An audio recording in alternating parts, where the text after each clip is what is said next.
Hello दोस्तों, नमस्कार। Target career में आपका स्वागत है। आइए देखते हैं सवाल। आज का पहला सवाल है, प्रतिशत है। पहला सवाल है। तो यहाँ पर एक सवाल सामने है। एक आयत की लंबाई एक आयत की लंबाई 20% बढ़ाई गई और चौड़ाई केवल 10% घटाई गई। तो हमें बताना है कि इसके क्षेत्रफल में कितना परसेंट का परिवर्तन हुआ, या तो वृद्धि होगा या तो कमी होगा। हम इस सवाल को भी सक्सेसिव मेथड से हल करेंगे। मान लेते हैं परसेंट वृद्धि या कमी, तो x plus y plus x y by 100। यहाँ पर x की वैल्यू बनेगी पहला वाला प्लस 20%, वृद्धि रहेगा तो प्लस यूज करेंगे और कमी रहेगा तो माइनस का चिन्ह यूज करेंगे हम। तो प्लस 20% और माइनस 10%। अब यहाँ पर वैल्यू पुट करते हैं। x की वैल्यू प्लस 20 हो गया, y की -10 प्लस 20 मल्टीप्लाई -10 अपान के 100, जीरो कैंसिल हो गया। तो 20 में से 10 गया, बचेगा 8%। 10% माइनस 2 में से 2 एक कम 2 करेंगे तो यहाँ -2 बनेगा। 10 में से 2 गया, बनेगा 8%। यह प्लस का चिन्ह है, इसका मतलब कि वृद्धि हुआ है। तो मेरा ऑप्शन नंबर बी राइट है, यानी कि उसके क्षेत्रफल में 8% की वृद्धि हुई है। देखते हैं क्वेश्चन नंबर 2 है हमारे सामने। एक वर्ग की भुजा 25% बढ़ाई गई और उसके क्षेत्रफल में कितने प्रतिशत की वृद्धि होगी, या उसका क्षेत्रफल कितने परसेंट बढ़ जाएगा। यहाँ पर ध्यान देते हैं हम। तो चूंकि केवल भुजा आपको बढ़ाना है 25%, तो यहाँ भी हम अप्लाई करेंगे सक्सेसिव मेथड। तो परसेंट की वृद्धि या कमी बनेगा x plus y plus x y by 100। मेरा फॉर्मूला यही रहेगा यहाँ पर। चूंकि यहाँ पर x की वैल्यू हम 25 करेंगे और y की वैल्यू भी 25 ही बनेगा, क्योंकि वर्ग में 4 भुजाएं होती हैं। अगर एक लंबाई चौड़ाई मान ले x बनेगा और x की वैल्यू y की वैल्यू बन जाएगी। तो यहाँ पर 25% मेरा प्लस रहेगा और उसके बाद 25% प्लस 25 मल्टीप्लाई 25 बाई 100। 25 और 25 हम प्लस करेंगे तो 50 बन जाएगा, प्लस 25 का 25 में मल्टीप्लाई करेंगे 625 बनेगा। 100 से डिवाइड करेंगे तो दशमलव यहाँ बनेगा 50 प्लस 6.25। अब इन्हें हम प्लस कर देंगे तो 56.25% की वृद्धि हो चुकी है। यहाँ प्लस चिन्ह है तो 56.25% की वृद्धि होगी। ऑप्शन नंबर ए राइट है। आइए देखते हैं क्वेश्चन नंबर 3 हमारे सामने है और यहाँ पर है एक वर्ग की प्रत्येक भुजा में 16 सही 2/3% की कमी की जाती है। तो उसके क्षेत्रफल में कितने प्रतिशत की कमी आएगी। उसके क्षेत्रफल में कितने प्रतिशत की कमी आएगी। यहाँ पर हम 16 सही 2/3% को तोड़ते हैं तो 16 सही 2/3% को हम ब्रेक करते हैं रेशियो में, मेरा 1/6 बनेगा। क्योंकि यहाँ पर कमी दिया हुआ है, यहाँ कमी है तो इसकी हो गया मूल लंबाई हो गया मूल लंबाई और एक की कमी हो रही है। इस सवाल को हम तरीके से चेंज करेंगे, सक्सेसिव मेथड से नहीं करेंगे इसे हम इसे तरीका चेंज करेंगे। यहाँ पर हम तो यहाँ ले लेंगे मूल लंबाई हो गया, यहाँ हो गया नया लंबाई। तो यहाँ मान लेते हैं इसकी भुजा हो गया और ये भुजा का वर्ग हो गया और ये बन गया क्षेत्रफल। भुजा इसकी 6 ले लिए, 6 में 1 की कमी हो रही है, यहाँ 5 बन जाएगा, 6 में 1 की कमी बनी 5 बनेगा, और यहाँ पर 6 का वर्ग करेंगे हम 36 बनेगा, और यहाँ लेते हैं 5 का वर्ग करते हैं तो 25 बनेगा, और यानी क्षेत्रफल 36 हो गया, और ये क्षेत्रफल क्या बन गया 25। यानी कि प्रारंभिक क्षेत्रफल 36 है और इसकी नया क्षेत्रफल 25 हो जा रही है, तो यहाँ कितनी कमी आएगी? 6 में से 5 का 1 और 1, 11 की कमी होगी। यानी जो इसका क्षेत्रफल है 11 की कमी आएगी। तो यहाँ पर हम यहाँ पे 36 में से हम 25 को माइनस करेंगे, 11 आएगा, ठीक है। यानी कि प्रारंभिक लंबाई क्षेत्रफल 36 हो गया और कमी क्या हो रही है, हम निकालते हैं कमी परसेंट, तो 11/36 मल्टीप्लाई 100 करेंगे हम, तो हम 4 से डिवाइड करेंगे, 100 में 25 बार जाएगा, और 36 में करेंगे 9 आएगा, 25 का मल्टीप्लाई 11 में करेंगे तो 275 आएगा, और डिवाइड बाई 9, और 9 का डिवाइड करेंगे हम इसमें तो 9 × 27 30 सही 5/9%, 30 सही 5/9%, इसका आंसर आएगा ऑप्शन नंबर ए। यहाँ पर कोई ऑप्शन हमको दिख नहीं रहा है तो इसका आंसर ए रहेगा, ऑप्शन हम इसको हटा देते हैं, तो 30 सही 5/9%, इसका ए आंसर सही रहेगा। देखते हैं क्वेश्चन नंबर 4, किसी आयत की लंबाई में 20% की वृद्धि तथा चौड़ाई में 16 से 2/3% की कमी की जाती है, उसके क्षेत्रफल में कितने प्रतिशत का परिवर्तन आएगा? उसके क्षेत्रफल में कितने प्रतिशत का परिवर्तन आएगा? तो यहाँ पर इसको हम सॉल्व करेंगे, 20% को हम तोड़ेंगे रेशियो में तो 1/5 आएगा, और ये नीचे हो गया मूल लंबाई, क्योंकि लंबाई है तो नीचे बनेगा मूल लंबाई, और वहाँ वृद्धि हो रही है, 1 की वृद्धि हो रही है, और 16 सही 2/3% है, ये कमी हो रही है किसमें? चौड़ाई में। इसको हम रेशियो में तोड़ेंगे तो 1/6 बनेगा।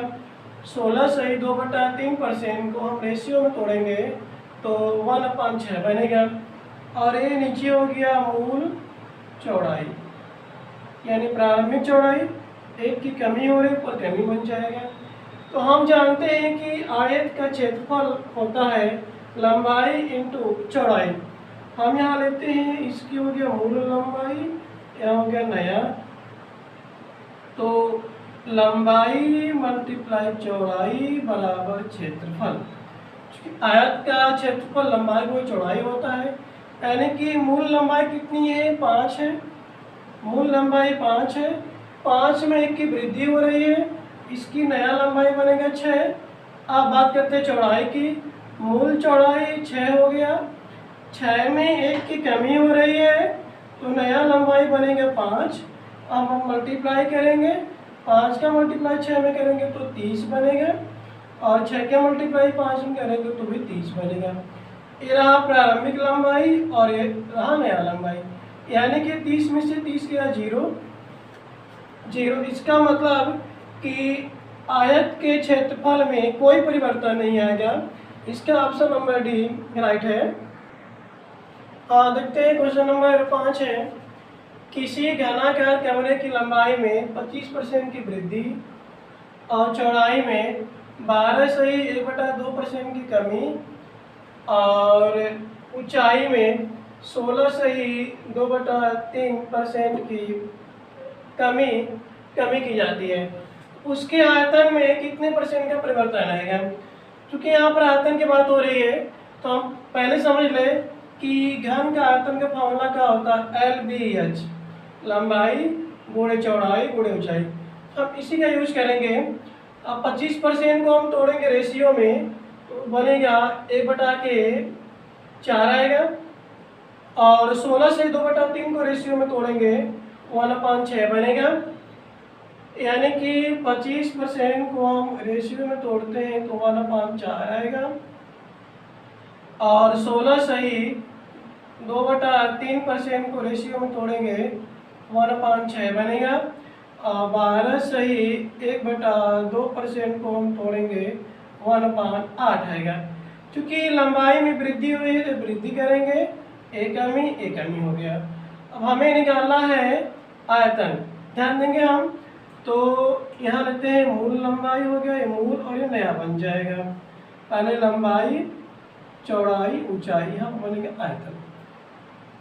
मूल लंबाई कितनी बनेगी? 4 बनेगी। 4 में की वृद्धि हो जा रहा है तो नया 5 बन जाएगा। अब बात करते हैं चौड़ाई की, तो मूल चौड़ाई 6 है, 6 में 1 की कमी बनेगी, यहाँ बन जाएगा 5। बात करते हैं ऊंचाई की, मूल 8 है, 8 में की कमी बनेगी तो यहाँ बन जाएगा 7। अब चूंकि घनाभ का आयतन का फॉर्मूला है LBH, हम 6 का 4 का 8 का मल्टीप्लाई करेंगे सभी का एक साथ में 192 आएगा। अब इसके बाद 5 5 7 तीनों को मल्टीप्लाई करेंगे हम 175 आ गया यहाँ पर। अब यहाँ हम देखते हैं कि 192 से 175 कमी हो रही है। कितना की कमी है? तो 70 की कमी हो रही है। यहाँ पर 70 कमी है। अब ये 17 लेते हैं, कितना परसेंट है? 70 कितना परसेंट है? तो 17 × 100 बटा करेंगे हम 192। अब डिवाइड करते हैं हम यहाँ पर 4 का, तो 100 में 4 करें डिवाइड करेंगे 25 बनेगा, और 192 4 को डिवाइड करेंगे तो यहाँ पर आएगा 48। अब 25 और 17 का मल्टीप्लाई करेंगे तो 425 बनेगा और डिवाइड 48। अब 425 में हम 48 के डिवाइड करेंगे तो 8 सही 41/48%। इसका आंसर आना चाहिए। तो ऑप्शन नंबर ए राइट है, ऑप्शन नंबर ए। देखते हैं क्वेश्चन नंबर 6 हमारे सामने है। यदि किसी बेलन के आधार की त्रिज्या में 25% की कमी और उसके ऊंचाई में 12 सही 1/2% की वृद्धि की जाती है तो उसके आयतन में कितने % का परिवर्तन होगा?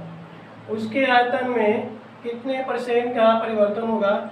तो पहले में यहाँ देखते हैं कि बेलन के आयतन का फॉर्मूला क्या होता है?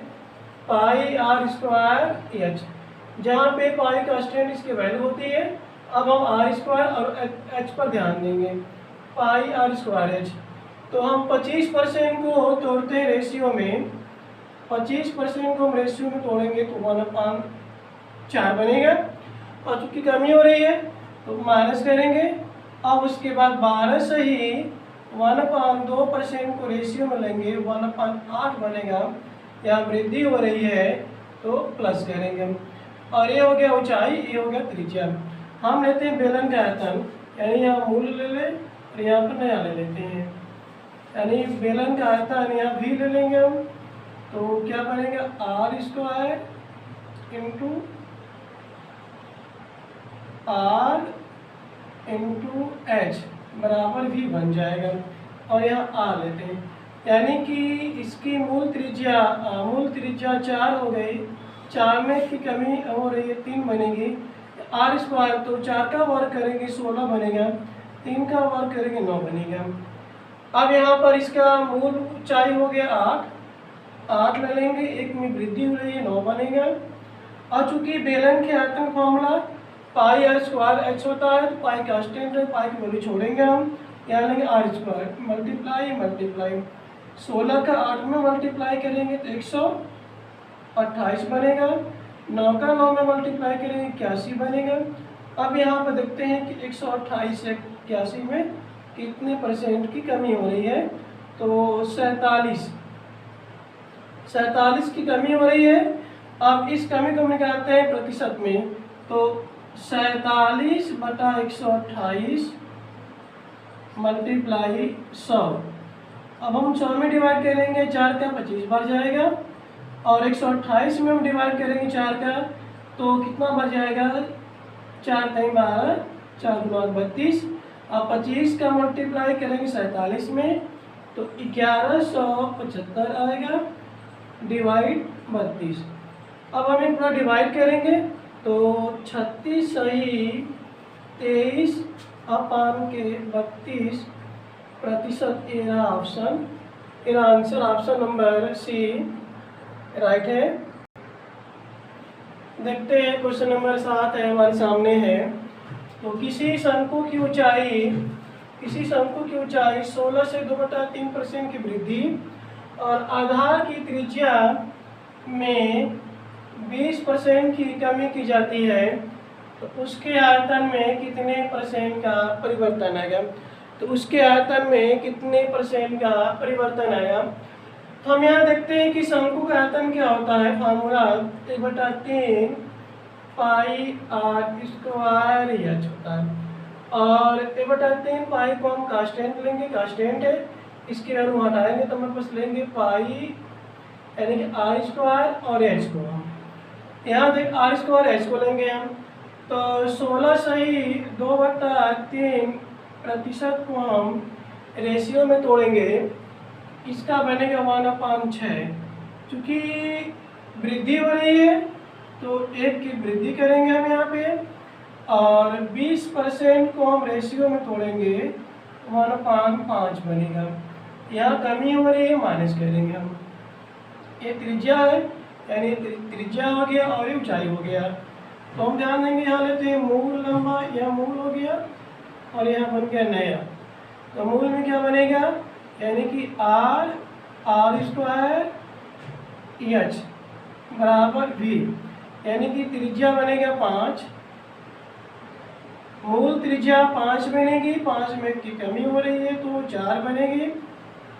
अब इसके बाद इसका लेंगे 5 का वर्ग 25 बनेगा, 4 का वर्ग बनेगा यहाँ पर 16, 4 का वर्ग यहाँ बनेगा 16, और यहाँ पर मूल ऊंचाई है 6 में 1 की वृद्धि करेंगे 7 बनेगा। 25 का 6 में मल्टीप्लाई करेंगे 150 आएगा, 16 का 7 में मल्टीप्लाई करेंगे 112 बनेगा। यहाँ कमी हो रही है, कितनी कमी हो रही है तो 38 की कमी हो रही है। अब A38 150 का कितना परसेंट है, जब भी लेंगे तो मेरा प्रारंभिक 150 है, 150 मेरा बेस बनेगा। तो 38/150 मल्टीप्लाई 100, हम 50 की डिवाइड करेंगे 150 में तो 3 बार जाएगा, 100 में करेंगे 2 बार जाएगा। 38 गुना के 76, 76 में डिवाइड करेंगे 3 का, तो 25 सही 1/3% इसका आंसर रहेगा।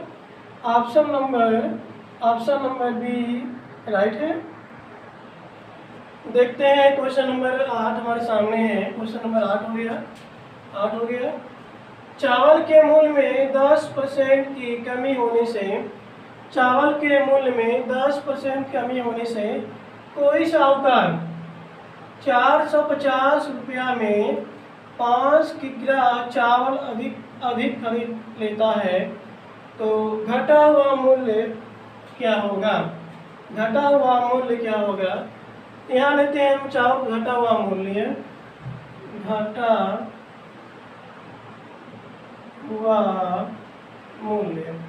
चावल का घटा हुआ मूल्य लेंगे यहाँ पर हम। तो ध्यान देंगे कि 10% है तो 10 मल्टीप्लाई 450 करेंगे हम, 10 मल्टीप्लाई 450 करेंगे और यहाँ 5 का डिवाइड करेंगे और इंटू 100, यानी कि 10% हो गया। 10% अपान 100, 10% है, इसको रेशियो तोड़ेंगे 10/100 बनेगा, 10/100 मल्टीप्लाई 450 अपान के 5, 1 2 3 0 कैंसिल बन गया, 5 की डिवाइड करेंगे 9 बन जाएगा, यानी कि 9 रुपया प्रति केजी बनेगा। लेकिन इसमें कभी कभी सवाल में यहाँ तो घटा हुआ मूल्य पूछा है, लेकिन कभी कभी इस सवाल में इसका मूल्य प्रारंभिक मूल्य पूछ लेता है। यहाँ तो ऑप्शन नंबर ए राइट रहेगा, लेकिन यहाँ ध्यान देते हैं इसका इस सवाल में क्या लेते हैं हम प्रारंभिक मूल्य। तो कभी कभी सवाल में पूछता है प्रारंभिक मूल्य क्या बनेगा, तो 10 मल्टीप्लाई 450 रहेगा यहाँ पर, बटा करेंगे हम। और चूँकि 10% की कमी हो रही है तो 100 में से 10 को माइनस करेंगे, यहाँ बनेगा 90 मल्टीप्लाई 5। ये 0 कैंसिल हो गया, 9 5 45, 45 दहा में 450, यानी 10 रुपया प्रति केजी। यानी कि चावल का मूल्य 10 रुपया प्रति केजी रहेगा प्रारंभिक मूल्य। तो इस तरह के सवाल में दो प्रश्न हमेशा पूछते हैं, या तो घटा हुआ मूल्य पूछे या फिर प्रारंभिक मूल्य पूछे, तो दोनों का हम इस तरह से हल करेंगे। अगर घटा हुआ मूल्य पूछेगा तो मल्टीप्लाई हम 100 ही करेंगे, अगर प्रारंभिक घटक पूछेगा, अगर यहाँ कमी हो रही है तो 100 में से कमी को माइनस करके यहाँ लिखेंगे, अगर वृद्धि होगी तो 100 में प्लस करके यहाँ वृद्धि करेंगे। और यहाँ पे ऑप्शन नंबर मेरा ए राइट है। देखते हैं क्वेश्चन नंबर 9 हमारे सामने है। चीनी के मूल्य में 20% की वृद्धि होने से कोई परिवार 360 रुपये में 3 किग्रा कम खरीदता है, तो चीनी का प्रारंभिक मूल्य बताइए। तो चीनी का प्रारंभिक मूल्य बताइए। यहाँ निकालते हैं हम चीनी का प्रारंभिक मूल्य क्या बनेगा। चीनी का प्रारंभिक मूल्य वही की तरीका मेरा रहेगा पहले वाला, 20 मल्टीप्लाई मूल्य ले लेंगे हम, 360 है, बटा यहाँ देखते हैं कि क्या वृद्धि हो रही है, यानी कि 20% वृद्धि हो रही है, तो 100 में 20 को जोड़ेंगे 120 बनेगा, और मल्टीप्लाई कितना किग्रा चीनी का हमें 3 किग्रा, तो डिवाइड करेंगे 3 से। तो ये 0 कैंसिल बनेंगे, 12 चाहे 36, 3 और 3 से 3 कैंसिल हो गया, यानी केवल 20 बचेगा। तो 20 रुपया प्रति केजी इसका बनेगा प्रारंभिक मूल्य। ऑप्शन नंबर सी राइट है। देखते हैं क्वेश्चन नंबर 10 हमारे सामने है। किसी परीक्षा में 1200 लड़के और 800 लड़कियां शामिल थी। यदि लड़के 40% पास हुए, लड़कियां 35% पास हुई, तो परीक्षा में बताना है कि कितने परसेंट विद्यार्थी फेल हुए, कितने परसेंट विद्यार्थी फेल हुए। तो यहाँ पे हम 1200 800 का रेशियो निकालते पहले, तो 1200 रेशियो 800, तो डबल जो रेशियो हो गया 4 4 क्या है 12, 4 2 8, यानी कि 3 रेशियो 2। 3 क्या है बॉय 3 हो गया, गर्ल्स 2 बन गई, यानी कि 3 पास कितने 40 है, यानी कि बॉय पास है 40% और गर्ल्स पास हो गई 35%। तो 40 त्याई मल्टीप्लाई करेंगे 120% और 35 गुना 70% टोटल गर्ल्स पास हो गई, और यहाँ पे 120% हो गए लड़के पास हो गए, और इनका रेशियो 3 2 5 है। 3 + 2 जोड़ेंगे, अब निकालते हैं हम पासिंग परसेंट, टोटल पास निकालते हैं। तो 120 और 70 को ऐड करेंगे 190 बनेगा, 190 बनेगा, बटा पूरे विद्यार्थी हो गए 3 2 5, 190 में 5 से डिवाइड करेंगे तो ये आएगा 38%। 38% विद्यार्थी सफल हुए, लेकिन क्या पूछा है कि परीक्षा में फेल कितने हुए, परीक्षा में फेल कितने हुए। तो हम क्या करेंगे कि 100 को 100 में से हम 38 माइनस करेंगे, यानी 100 माइनस 38, यहाँ आएगा 62%, यानी कि 62% विद्यार्थी सफल हुए। ऑप्शन नंबर मेरा भी राइट है। देखते हैं क्वेश्चन नंबर 11 हमारे सामने है। किसी शहर की जनसंख्या 8000 है, यदि पुरुषों की संख्या में 6% की वृद्धि और महिलाओं की संख्या में 10% की वृद्धि हो, तो 1 वर्ष बाद जनसंख्या 8600 हो जाएगी। महिलाओं की संख्या ज्ञात कीजिए। महिलाओं की संख्या ज्ञात कीजिए।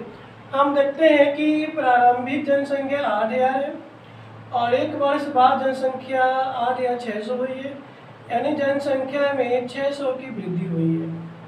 एक वर्ष के अंतराल में शहर की जनसंख्या में 600 की वृद्धि हुई है। तो ये 600 वृद्धि हम निकालते हैं कितना परसेंट है, तो 600 बटा 8,000 मल्टीप्लाई 100, जीरो कैंसिल हो गया। 60 में हम 8 का डिवाइड करेंगे तो 7.5%, यानी कि अगर हम निकालें ओवरऑल एक वर्ष में कुल मिलाकर जनसंख्या में 7.5% की वृद्धि हुई है, जिसमें से 6% पुरुष बढ़े हैं और 10% महिला की वृद्धि हुई है। इसको हम हल करेंगे मिश्रण के तरीके से। यहाँ लेते हैं पुरुष, यहाँ लेते हैं महिला। पुरुष में 6 की वृद्धि हुई है और महिला में 10% की वृद्धि हुई है। ओवरऑल टोटल वृद्धि है उसको 20 में करेंगे 7.5%। तो 10 और 7.5 का अंतर लेंगे, 2.5% आएगा, उसको सामने करेंगे। और 6 और 7.5 का अंतर लेंगे, इसको यहाँ लिखेंगे हम 1.5। अब इनका रेशियो निकालेंगे हम 5 डिवाइड करें 0.5 डिवाइड करें 5, इसमें 0.5 डिवाइड करें तो 3, यानी कि इसका रेशियो 5 बनेगा और ये 3 बनेगा। इनका रेशियो निकालते हैं 5:3, 5:3, यानी कि पुरुष की संख्या 5, महिलाओं की संख्या 3 हो गई। अब यहाँ देखते हैं कि शहर की वर्तमान जनसंख्या 8,000 है, शहर की वर्तमान जनसंख्या 8,000 है और जनसंख्या के रेशियो 5:3 है। हमको निकालना महिला की संख्या, महिला निकालते हैं। ध्यान देंगे 8,000 बटा हो गया यहाँ पर। अभी रेशियो को जोड़ेंगे तो 5 और 3 8 हो जाएगा। हमें निकालना है महिला की संख्या, यहाँ पे महिला 3 है, मल्टीप्लाई करेंगे हम 3 से, मल्टीप्लाई करेंगे हम यहाँ पर 3 से। 8 का डिवाइड करेंगे तो 8,000 में 1,000 आएगा, 1,000 के 3 में मल्टीप्लाई करेंगे, यहाँ बनेगा 3,000। यानी कि शहर में महिलाओं की संख्या आएगी 3,000। ये ऑप्शन नंबर भी राइट है।